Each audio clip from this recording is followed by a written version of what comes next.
Hi guys, welcome back to another episode of the Storytime Society. I'm your host Jamie, and I'm so glad you're here. I'm so happy you're alive. If you haven't yet, please press the subscribe button, because 56% of the watchers don't subscribe, which is weird, because you'd think that you'd want to know when I upload if you watch my videos, right? But anyways, and if you could, maybe just press the like button. Also, at the end of the episode, I'd love to hear any of your thoughts of the stories. And yeah, two more things. We have a Spotify that's linked below if you ever want to listen on there. And we also have a subreddit where you can share stories, ask for advice, anything your heart desires. As long as it's related, Sometimes we get some stuff on there which is it's just funny and it's not related whatsoever to a story, and I'm like, what is this? Who is this? What's going on? But I still love you. I just have to remove them because if they're not relative, then they don't, they don't belong there. Anyways, I'm out of breath. I'm also in my room. Oh my god. Do you guys feel closer to me now? Because you're in my room right now. You can see where I sleep at night. You should, because I got this lamp from Facebook Marketplace. It's actually my favorite lamp I've ever owned in my life. It's the base of it is from the 1960s, and then the feather thing, I think the girl just put it on there, but it's so cute. I'm obsessed with the feathers, and I saw it, I was like, I need it. But anyways, let's get into this episode. Happy Wednesday. Is it Wednesday? For you guys. It's Tuesday for me, but Wednesday for you guys. So let's hope we have some good stories today. I think I have 4 here for everyone. Oh my god, I'm actually sweating though. I've been sweating all day because I don't really know why actually. It's 75 degrees in our house, and I'm sweating. I feel like it's 85 degrees, but probably because I always have to wear a sweater, and then I always have to be covered with a blanket while I'm doing stuff. So it's obviously you're going to be sweating. And the sun is shining. So nice in here. I hope it doesn't go down because the sun sets so early now. So I feel like by the time I'm done filming this, it's going to be down all the way.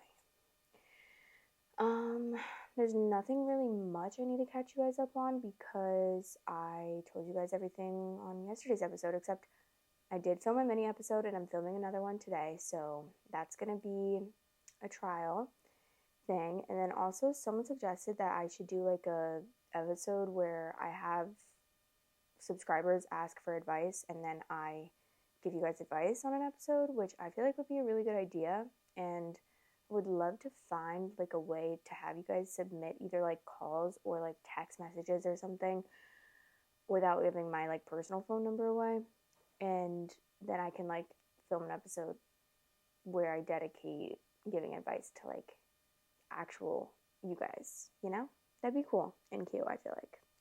I don't know, let me know what you think about that. It's not my idea. Someone commented it, which I think is a really good idea.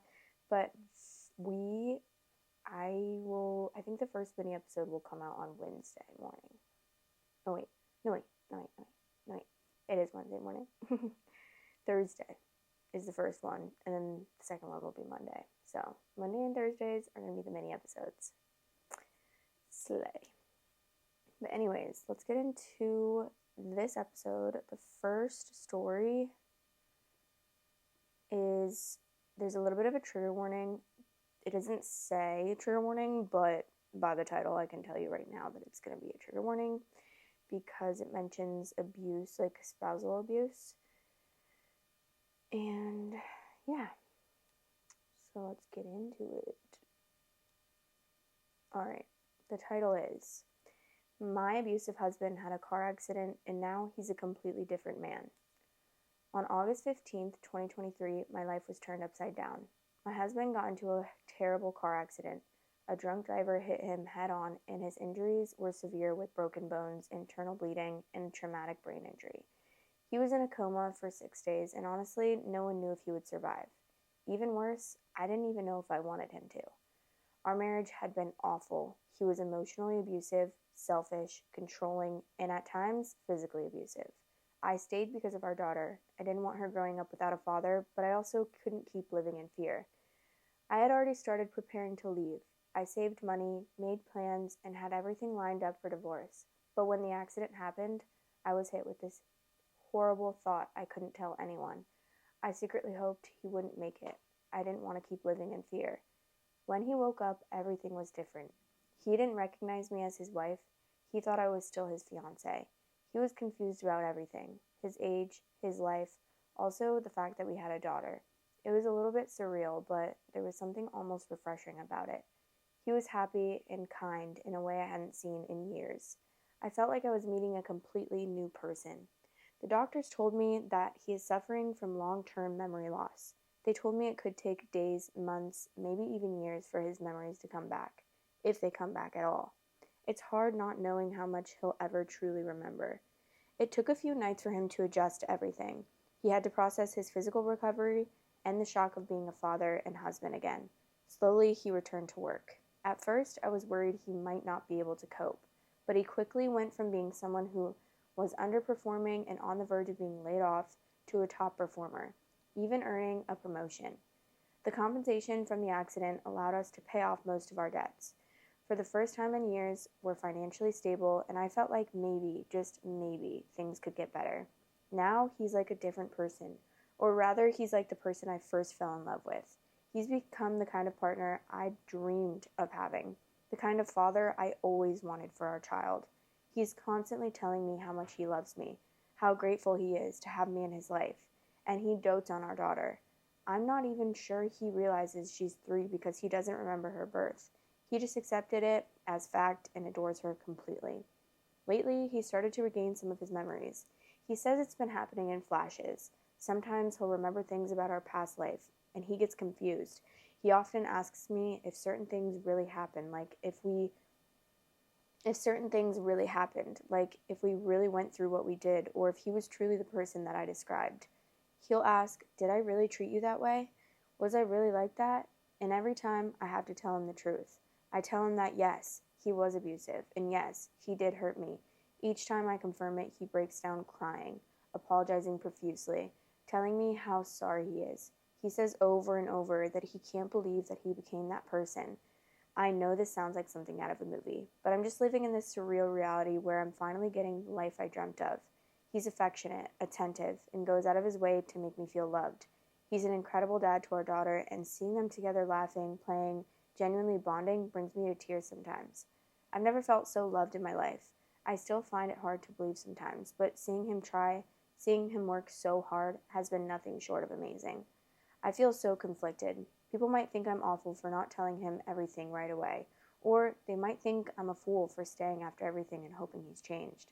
But how do you tell someone they were once your biggest source of pain when now they're the person you love waking up to every day?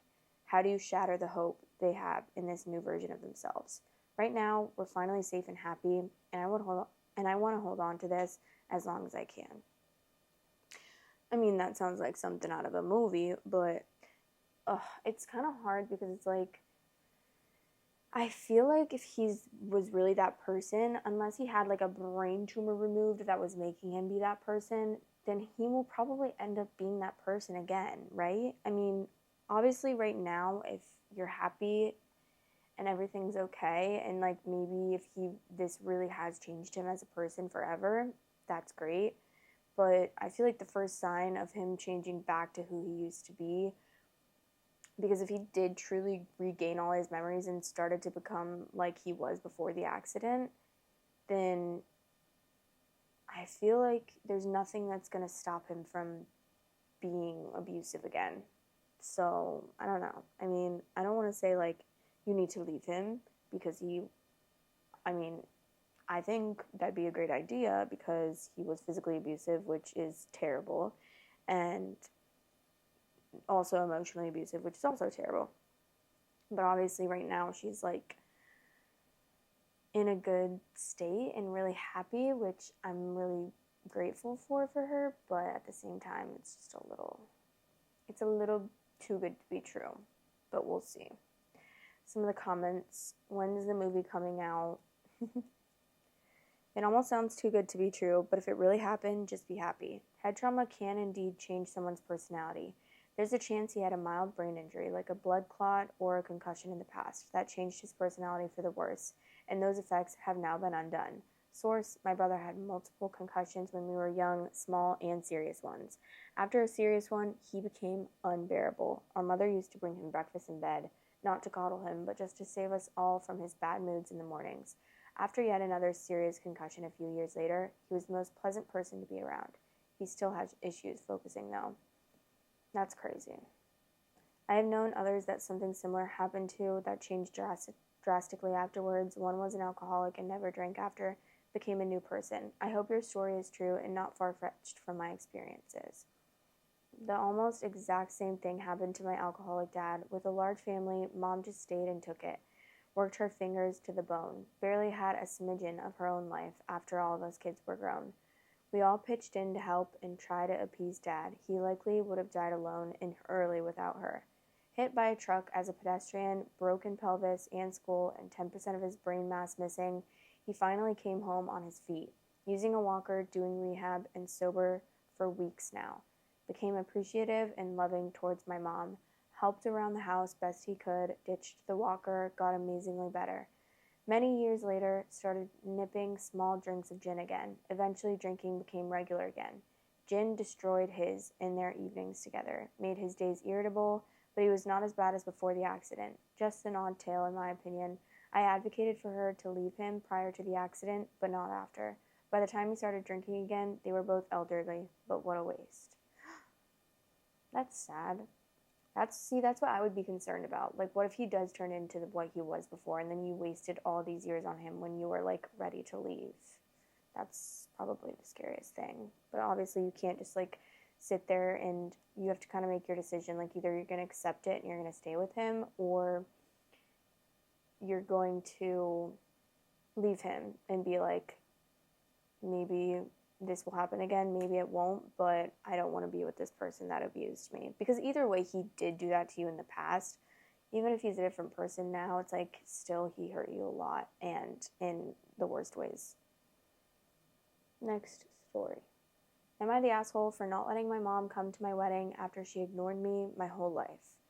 I, 26 male, am getting married to my fiance, let's call her Sarah, 25 female, in a few months, and I'm super excited about it.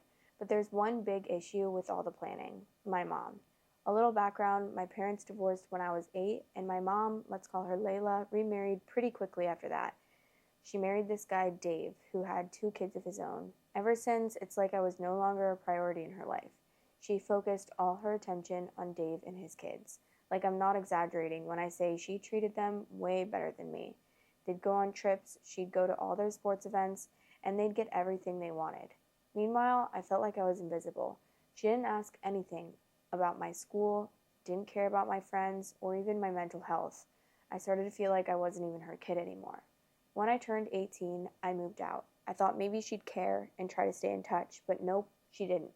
I'd text her once in a while just to check in, and she'd either not respond or say that she was busy with Dave and his kids. I figured if she didn't care, why should I? So I just stopped trying to reach out. Fast forward to now, I'm planning my wedding, and out of nowhere, my mom starts to text me like we're close. She wants to know all the details, saying how excited she is, and even saying things like, I can't wait to see you start this new chapter. Like, seriously? I haven't heard from her in years, and now she expects to be front and center for my wedding? I told her straight up that I didn't want her there. I said I'm not comfortable with her coming after everything that's happened, and that if she really wants to have a relationship, we can talk about it after the wedding, but not before.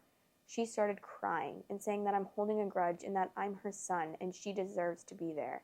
But I don't know how I'm supposed to just forget the fact that she ignored me my whole childhood in favor of Dave's kids. Now my family is split. Some of them think I'm right, that I shouldn't just let her show up when she never showed up for me. Others think I should just let it go, and it's just one day, and that I should let her come to the wedding to keep the peace. So am I the asshole for not letting my mom come to my wedding after everything that happened?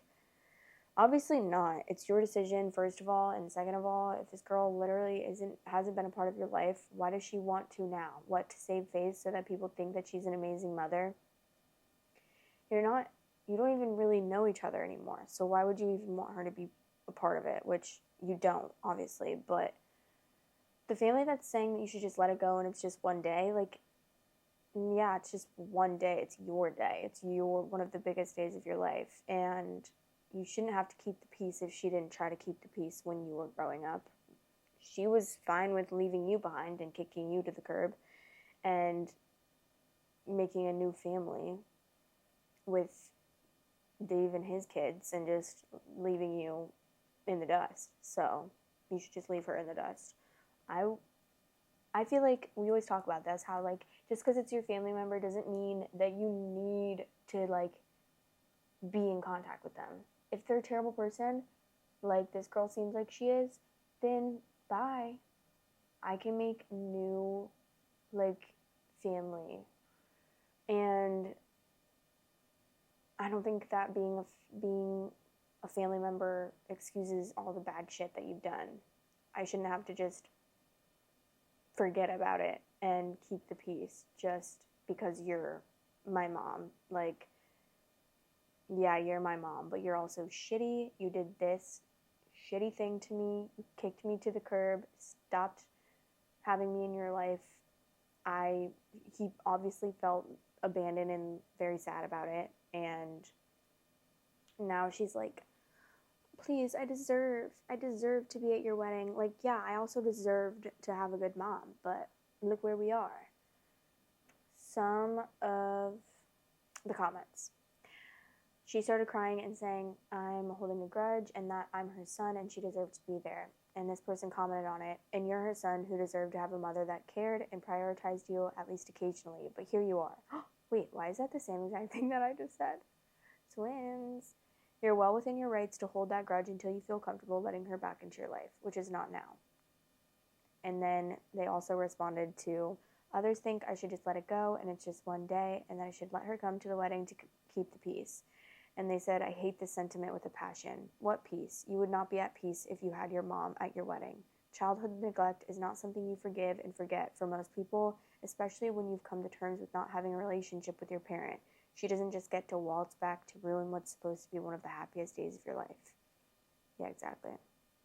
Also, I don't get why is it always the person that's like the victim of the abuse or the mistreatment that has to keep the peace? Like, why do I have to keep the peace when they did all this shit to me? I shouldn't be responsible for having to keep the peace. They didn't want to keep the peace, so we're going to be on the same page here.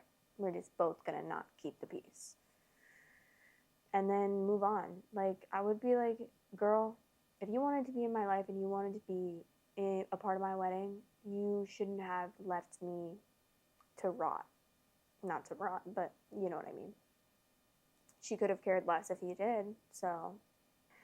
Another comment says, so she must have some sort of flying monkey among the people you are in touch with. Do you have any idea who? Someone has been keeping her abreast of developments, or she wouldn't know anything about it. I'd be tempted to be as brutal as necessary. Tell anyone who raises the topic I'm not interested in granting her any kind of redemption arc. I have learned how to live without her and having her in my life, and she without me. I have every intention of keeping it this way. The subject is closed. Yeah, I agree. And then someone responded to that and said, this, I think we can all guess what will happen. Mom will show up, act like mother of the year, and try and take control of everything like planning, and demand a bunch of mother and groom stuff like a dance, etc., get her pictures, and then she'll vanish again. She'll post her pictures on social media or show them to everyone, of course those she's in, and get all her back pats. Oh, you're such a wonderful mother. And then she'll throw those pictures in a drawer and forget OP all over again. And the only moment she might pop up is if there's a grandchild, so she can get even more back pats from people. Yep, that's what I was saying. This is like the perfect time for her to like get the praise for being a good mother, even though she's obviously not one.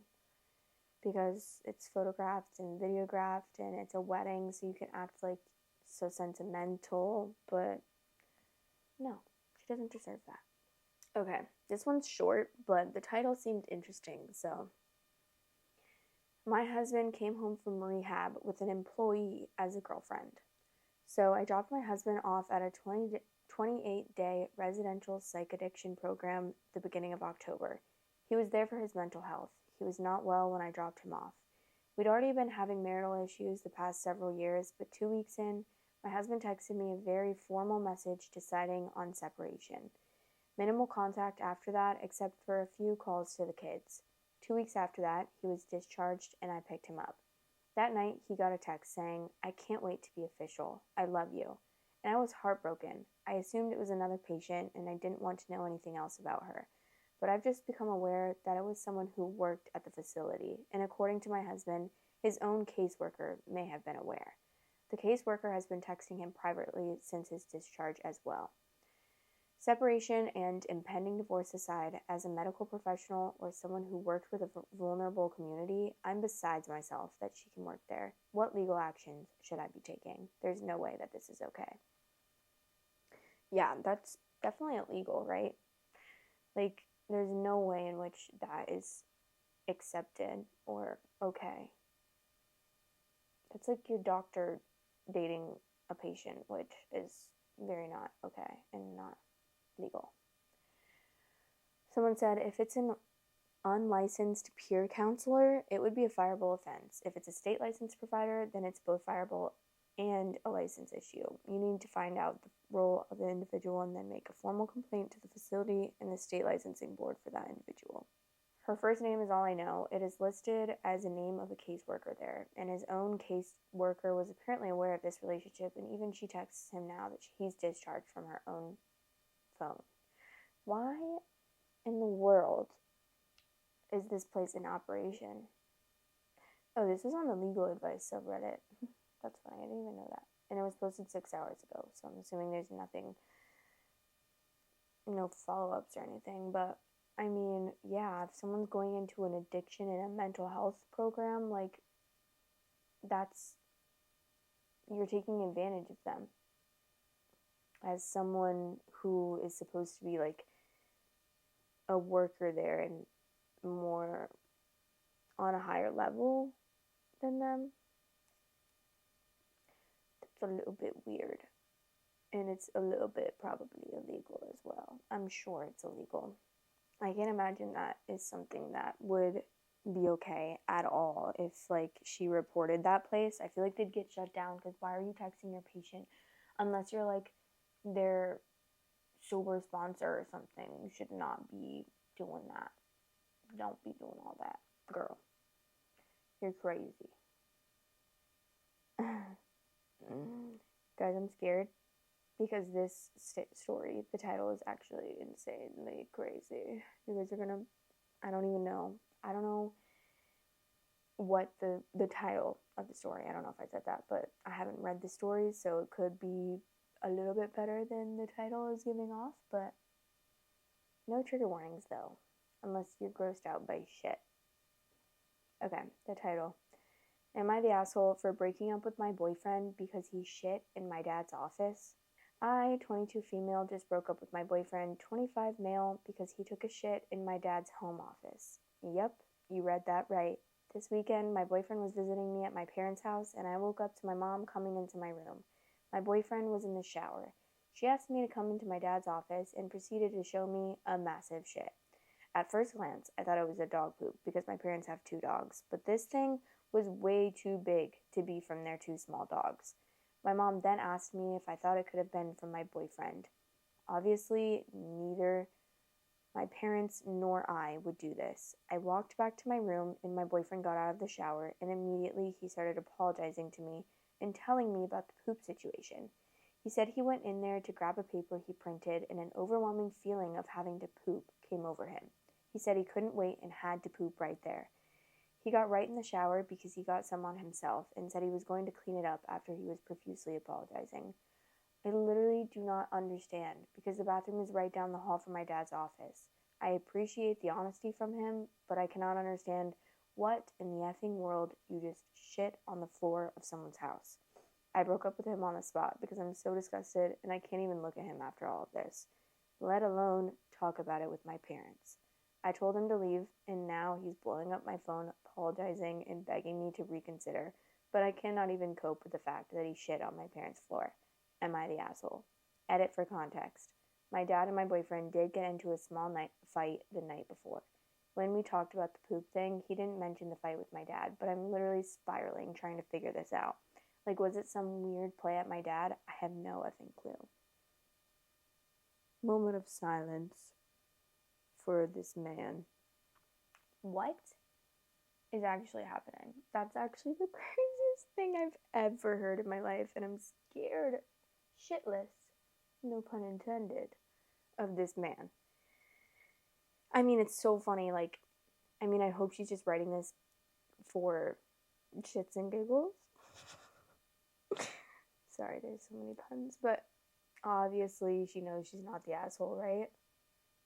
Because, yeah, I think anyone in the world would be breaking up with their significant other if they shit in their house anywhere. Also, you have an overwhelming feeling of shit. I'm pretty sure I've had that feeling before for like 2 hours, and I've been able to hold it until I got to a bathroom. Are you serious? That's not an excuse. Also, how weird are you? You're 25, male. And what do you look like? Because it's giving weird vibes. I feel like he probably, I don't know. Does he look like someone that would just take a shit on the floor of someone's house? Because I feel like I can imagine what the type of person that would look like. And it isn't a good one. I don't even think I would have been able to look at him. I would have been like, get out.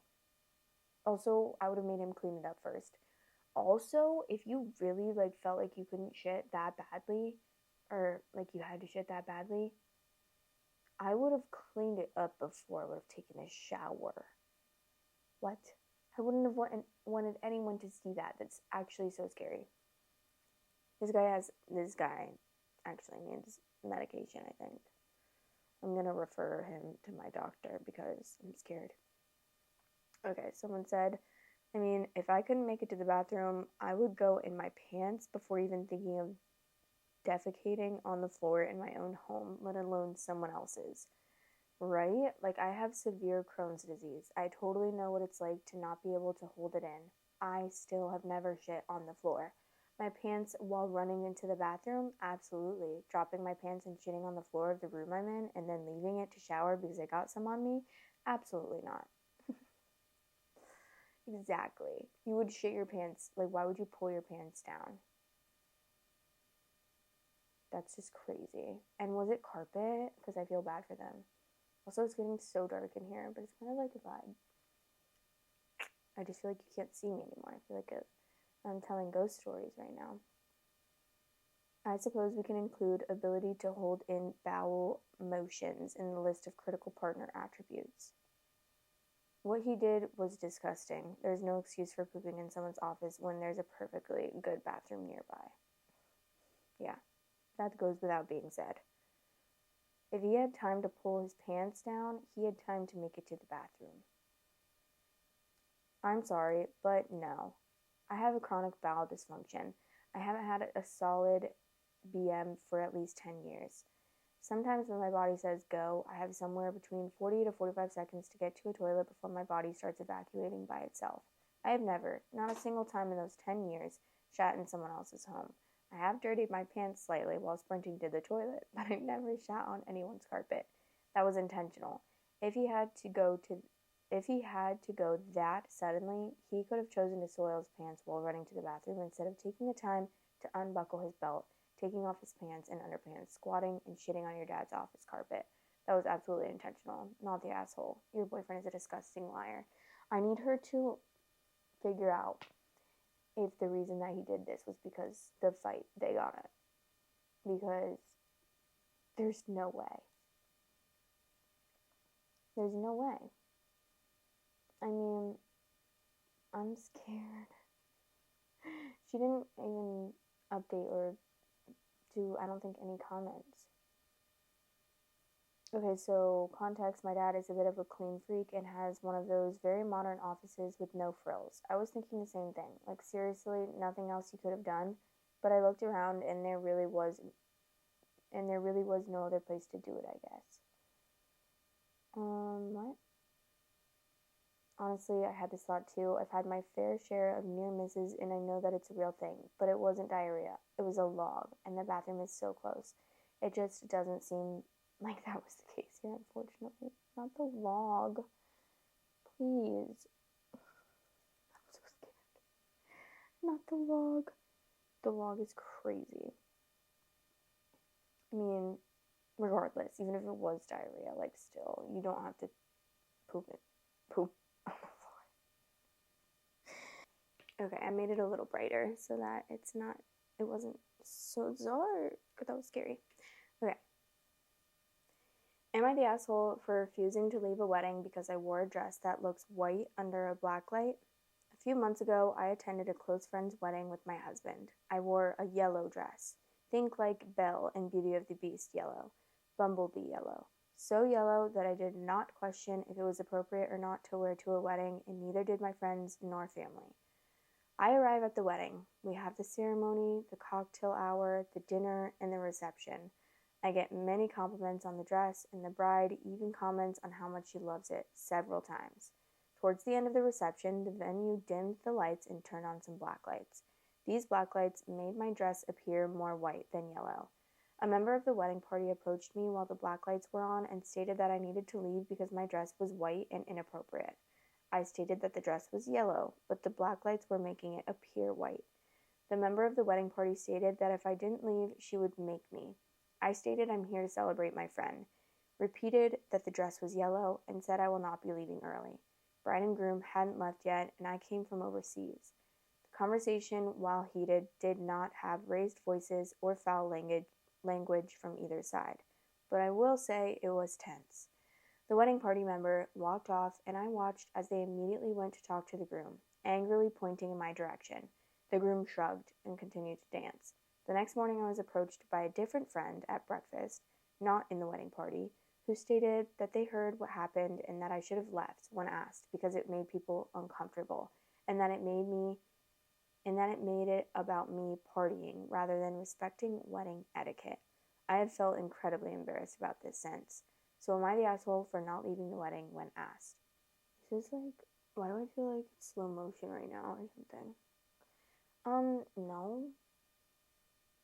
I don't even understand people. I would literally punch that girl in the face and be like, what the fuck are you talking about? My dress is not white. Turn off the black light then, bitch. Like, what do you want me to do about it? And that next girl, who are these people? I don't understand how this stuff like this happens, to be honest. Like, it's really crazy to me. It's like, I would have literally flicked her in the forehead and been like, get the fuck away from me. And then I would have pulled her aside and been like, here, let's go outside or let's go to the bathroom and you can see that my dress is actually yellow. And then I would have just locked her in the bathroom. No, I wouldn't have done that, but I would have wished I could do that. I would have freaked out. And also to go up to the groom and be like, her dress is white and like tattletale when it's obviously not white. And I'm pretty sure someone would have said something previously, like maybe during the wedding, if that were the case. They're gonna wait until way later. No, they would have kicked her out way before if they really wanted to kick her out. But also, like, I understand the don't wear white, obviously, to someone's wedding. She's not. But would you really kick someone out if they actually did wear white to someone's wedding? Like, I mean, I just feel like, I don't know.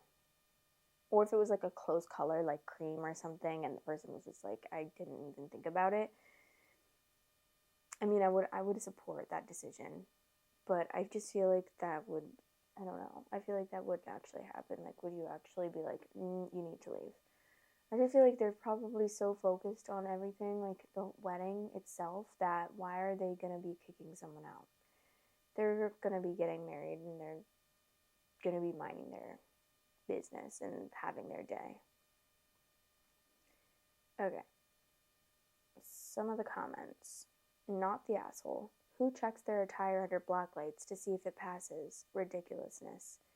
I understand if it appeared white under normal lights, but come on. This was an unusual situation at the end of the reception. You were fine, and whoever approached you was completely and utterly out of line. Some people have nothing better to do than look for problems that don't exist. OP said, I agree about passing it under black lights beforehand. It's not something I even thought about. Who the fuck would think about that? No one in their world would think about that. That's not a normal thing to think about. No one would have because it's unreasonable. Also, every pastel or lighter toned dress would have looked white under the black light. Take a photo of the dress and send it to anyone who asks simply with This is the dress. You tell me if it looks white. What you have here is a bridesmaid who was too angry drunk to behave like a reasonable person, and I was not going to leave the wedding because the bridesmaid was a sloppy drunk. Let that narrative take over. Or post a photo of you in the dress at the wedding on social media with, I need from the court of public opinion to find out if this dress looks white in any way, shape, or form. Because I went to a wedding a few weeks ago and in this dress and got yelled at by a drunk bridesmaid that I needed to leave because I was wearing a white dress. I'm so confused. I mean, slay, but I probably wouldn't caption that. Maybe you go on TikTok and be like, guys, do you think this is white or do you think this is yellow? If the lights are making people uncomfortable by altering color, turn off the black lights. Exactly. But also it's the reception, so like, who honestly gives a fuck? Plus, this was at the end of the reception. Didn't everyone see that OP's dress was yellow up until the black light was turned on? This is like when a student is carded for a dress code violation in 5th or 6th period, aka way too late in the day. Not the asshole. Did the bride even care? It sounds like friends were making pointless drama considering they went to the groom and not the bride. And if the bride cared, the groom would have known. You might give the bride a call and explore. If she was offended, apologize and explain. It's up to her to accept or not. I mean, it's not like your dress was white during the ceremony. I would not even apologize. Your dress wasn't white. It was yellow. OP said, I have seen the bride and groom since, and they acted completely fine and normal. I was too scared to bring it up, but if they were really mad, I don't think they would be the types to reach out and hang out. Yeah, exactly. Someone said, you're nicer than me because I would be spilling all that tea. I would be too. I'd be like, girl, especially if she was like my actual friend, I'd be like, girl, this girl at your wedding literally came up and tried to kick me out because my dress looked white under the black light, even though it was obviously yellow. And then my friend, honestly, I would have done that. No, never mind. I wouldn't have. I was going to say I would have done that night and went up to the bride, but no, because then that's just like bringing the bride into unnecessary drama on her night and her day where she wants to be enjoying her wedding. But like the next time I saw her, I'd be like, girl, guess what happened? And then I feel like, I mean, at least my friends, all of my friends, I know they would be like, what the fuck? Why did she do that? And yeah, I agree. I would be spilling the tea as well. Because who are you? Why are you coming at me like that? Like, please, for the love of God. And especially, like, to embarrass me in front of people and be like, your dress is white. Why are you here? You need to leave or I'm going to make you leave. Like, I would have said, make me then. Make me. See what happens. Because, girl, I act like I'm tough. I'm not. But, like, I swear to God, if someone, like, literally pulled me and tried to kick me out, oh my God, I would have pushed her to the ground. I would have been like, bitch, if you don't get your fucking hands off me. I feel like because when people are, like, bitches like that to me, I can be a big bitch back. I can. I can either be the nicest or the meanest person, depending on how you treat me. Like, if you're a bitch to me, girl, I feel like I could be a bigger bitch back. Sorry, but I'm not gonna let people treat me like that. If that girl treated me like that, oh, slap. I've never even slapped someone, but I would. Okay, well, that was like 5 stories, and it's getting really dark, so I should probably go. Also, for some reason, like, I'm literally going to yoga every day, but I'm getting less flexible every day. My legs are so unflexible right now. Like, even sitting like this is making me, my hips and stuff hurt, which is crazy because I just feel like that shouldn't be a thing. Like, I should be getting more flexible because I'm going to yoga, so I'm a little confused. But anyways, I hope you guys enjoyed this episode, and I love you guys so much. Let me know what you thought about any of the stories, questions, comments, concerns. Also, let me know what you thought about my ideas that I was pitching to you guys in the beginning. And honestly, if you ever have any ideas, please just let me know. I will literally film probably whatever you want because it's fun and I love it. So, but anyways, Love you guys. I'll talk to you in the next episode. Bye.